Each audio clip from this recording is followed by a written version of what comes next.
Good afternoon. We hope you're feeling good at 4 o'clock. I'm Dustin Grove. Yes, I'm Felicia Lawrence. We appreciate you watching 13 News at 4.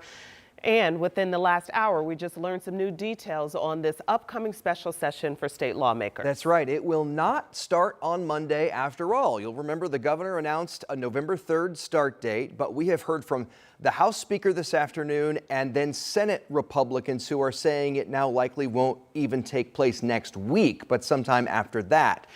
Governor Braun has called the special session to redraw the state's congressional maps and pass tax reforms. Now, it's worth noting here that in the last special session a couple years ago, back in 2022, the legislature didn't convene for a few weeks after the initial date the governor had announced. So this is not unheard of, but they do have a 40-day window to get it done. We'll, of course, continue to follow it, bring you the latest as we hear of it.